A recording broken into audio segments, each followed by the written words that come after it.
Assalamualaikum warahmatullahi wabarakatuh. Alhamdulillahirrahmanirrahim. Ya, kita bertemu lagi di mata kuliah pengembangan media pembelajaran matematika. Ya, untuk mengawali pertemuan hari ini, mari kita awali dengan membaca doa terlebih dahulu. Doa mulai.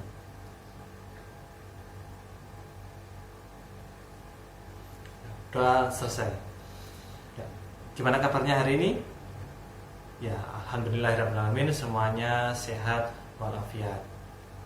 Ya, tetap jaga kesehatan, tetap beraktivitas di rumah saja supaya kita bisa memutus rantai dari virus COVID-19 ini.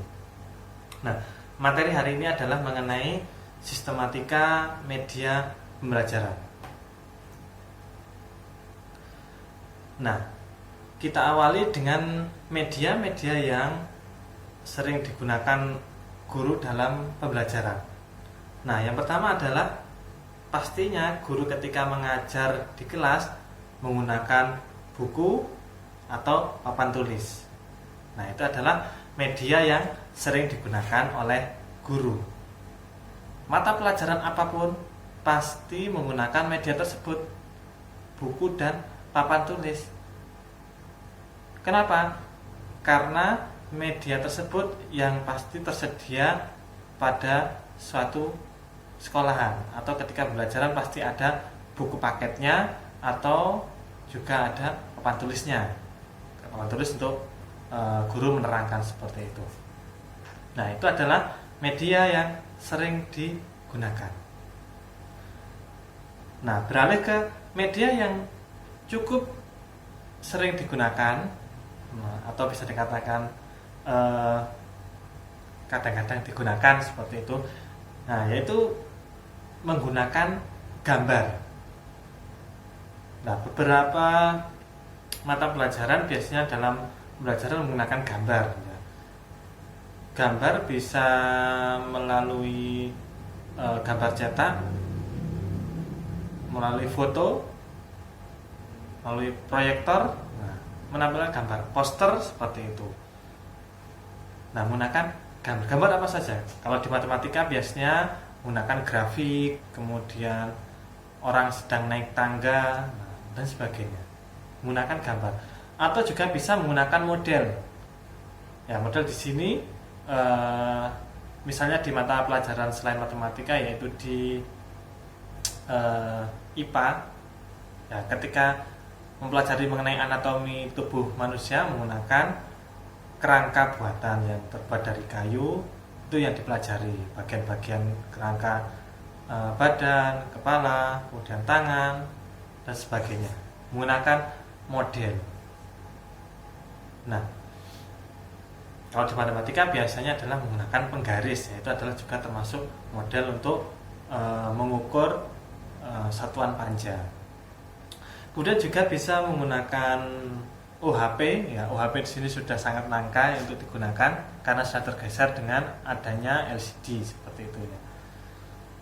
OHP seperti apa? Ya, nanti ada penjelasannya.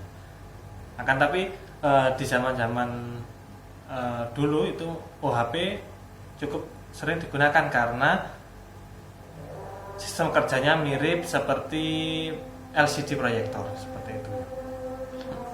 Kemudian juga menggunakan objek-objek yang nyata atau objek yang ada di sekitar sekolahan atau ada di lingkungan kelas. Nah, cukup sering. Contohnya adalah ketika di matematika materi bangun datar. Nah, itu kan silahkan mencari benda yang berbentuk persegi panjang, lingkaran. Nah, itu kan bisa menggunakan benda-benda nyata yang ada di sekitar sekolahan atau di kelas. Nah, beralih ke media yang jarang digunakan. Nah, yang pertama adalah kaset audio, kemudian ada juga video, kemudian ada juga slide, dan juga media yang berbantuan dengan komputer. Ya, mengenai kaset audio di sini biasanya yang masih digunakan adalah ketika kita mengikuti tes kemampuan bahasa Inggris, itu masih menggunakan audio. Nah, yang mengikuti ujian nanti mendengarkan percakapan, nanti tinggal menjawab dari pertanyaan yang ada di audio tersebut. Kan tapi kalau di pembelajaran yang umum itu jarang digunakan ya. Akan tapi mungkin di zaman yang pandemi seperti ini dengan menggunakan audio akan beranjak menjadi yang cukup sering digunakan. Karena apa? Karena mungkin menggunakan media WhatsApp, kemudian gurunya menerangkan dengan merekam suaranya. Nah, itu juga termasuk media audio. Mungkin bisa beranjak menjadi yang cukup sering digunakan.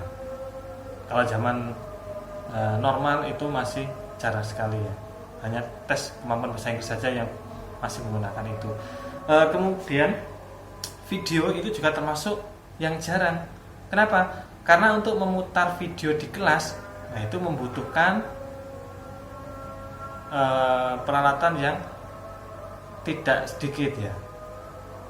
Kalau sekarang kan membutuhkan LCD, membutuhkan kemudian proyektor, laptop, kemudian listrik. Nah itu harus ada semua. Nanti baru bisa menampilkan video.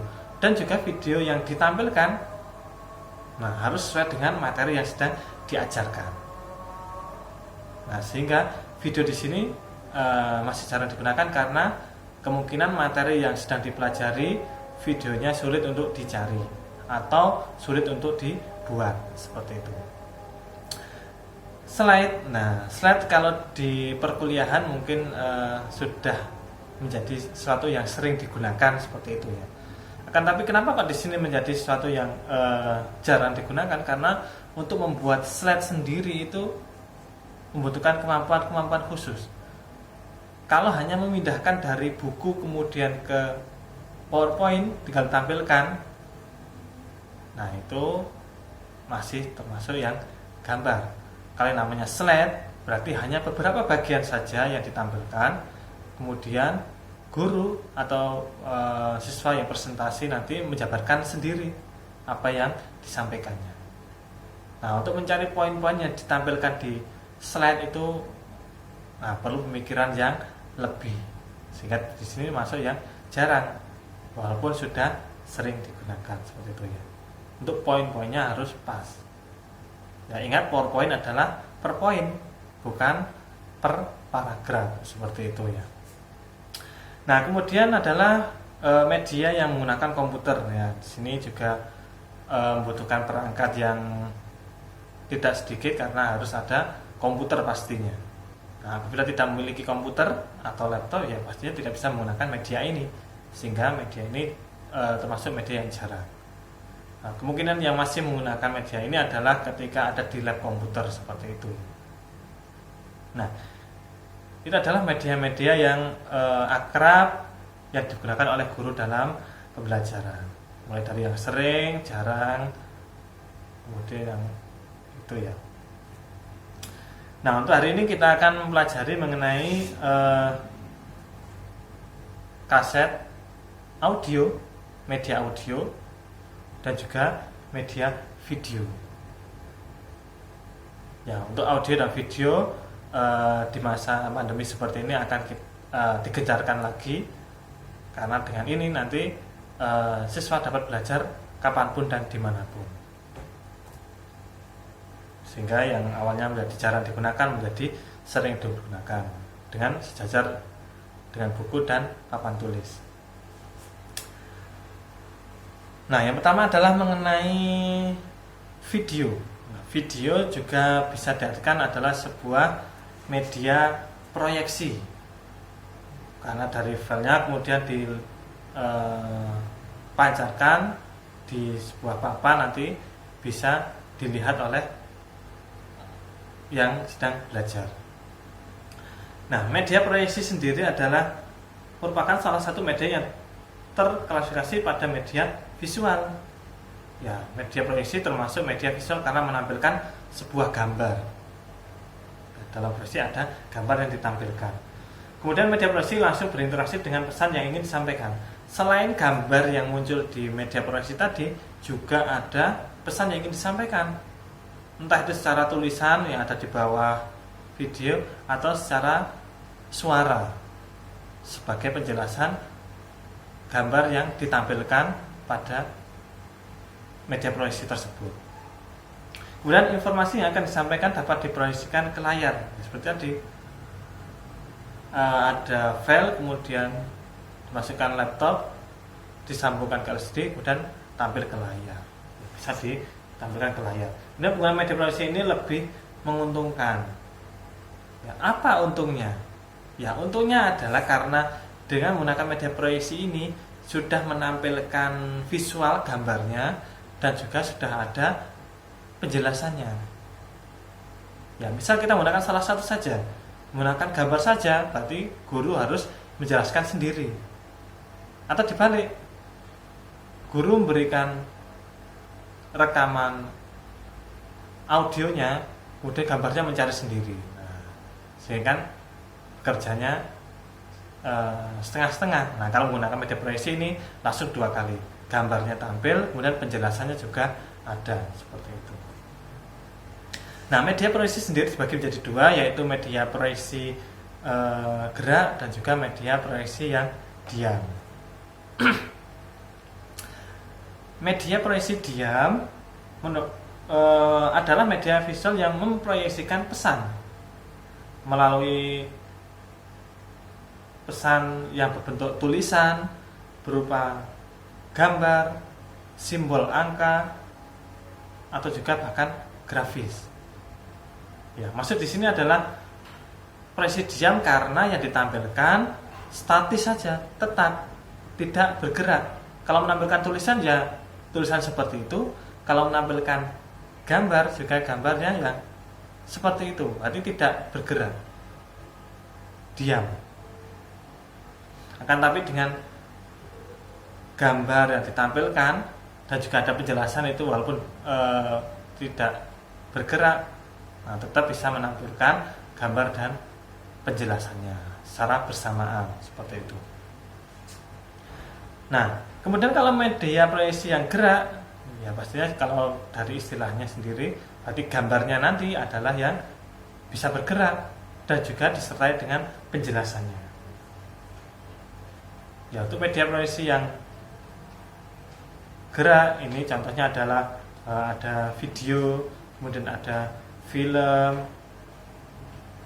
ataupun gabungan dari media-media yang lainnya atau multimedia. Ya, intinya adalah gambarnya bisa bergerak-gerak, kemudian ada penjelasannya. Nah, itu media proyeksi yang gerak. Nah, untuk media audio, ya, ini adalah materi yang pertemuan ketiga. Media audio berkaitan dengan indera pendengaran. Ya.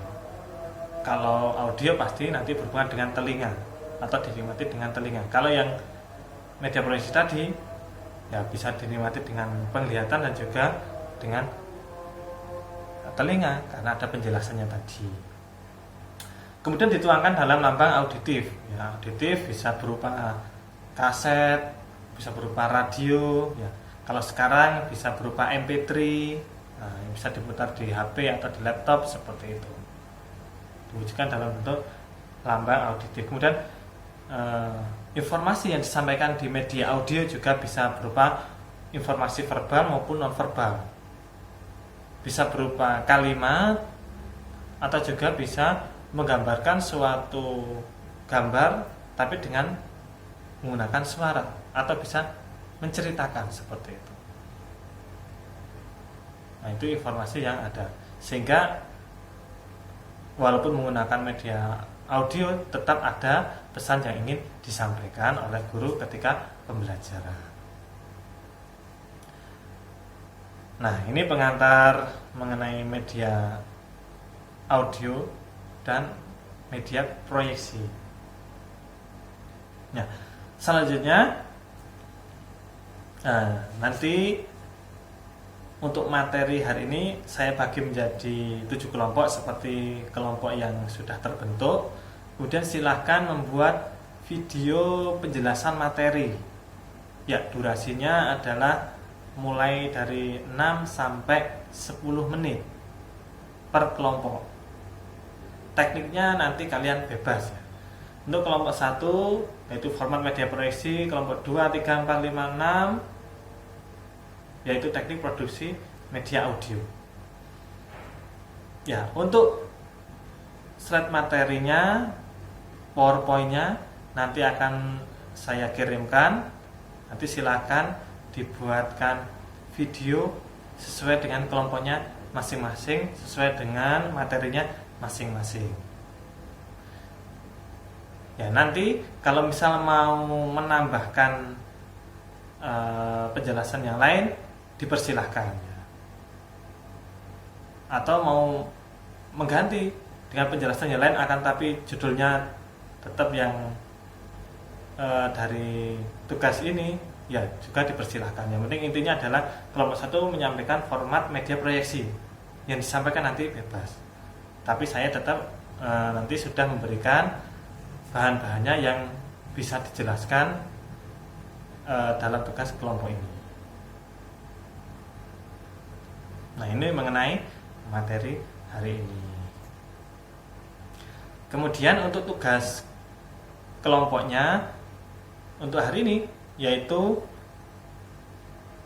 media saya harapkan sudah mulai untuk dibuat ya, karena sudah masuki pertemuan ke berapa ini? Kelima ya. Ya, pertemuan kelima. Sebentar lagi sudah mau pertengahan semester dan juga akan penampilan media ya. Harusnya ini sudah ada. Nah, tugasnya adalah sebutkan langkah-langkah atau tahapan dalam pembuatan media yang sudah ditetapkan oleh kelompok. Nah, ketentuannya adalah yang pertama minimal terdiri dari 700 kata dari langkah-langkah pembuatan medianya. Kemudian nomor 2 adalah dibuat per poin, ya bisa A, B, C atau 1, 2, 3. Nah, disertai dengan penjelasannya. Kemudian yang ketiga adalah disertai dengan gambar tiap langkahnya. Misal langkahnya adalah langkah kedua menggunting kertas, berarti ada gambar sedang menggunting kertas tadi. Seperti itu ya. Nah, itu tugas untuk hari ini. Berarti tugas kelompoknya ada 2. Yang pertama adalah membuat video materi, kemudian yang kedua adalah video tentang proyek kita dalam pembelajaran mata kuliah ini. Ya, untuk tugasnya nanti dikumpulkan maksimal hari Rabu. Hari Kamis harusnya sudah dikumpulkan seperti itu ya. Nanti linknya silahkan melihat di yang sudah saya sampaikan di link jurnal, kemudian pilih yang link tugas. Tapi jangan lupa juga mengisi presensi seperti itu. Ya, untuk materi PPT-nya yang untuk video pembelajaran tadi, video materi tadi bisa diunduh di link materi seperti itu. Nah, selamat berkarya. Ya, untuk hari ini saya cukupkan sekian. Mari kita akhiri dengan baca hamdalah bersama-sama.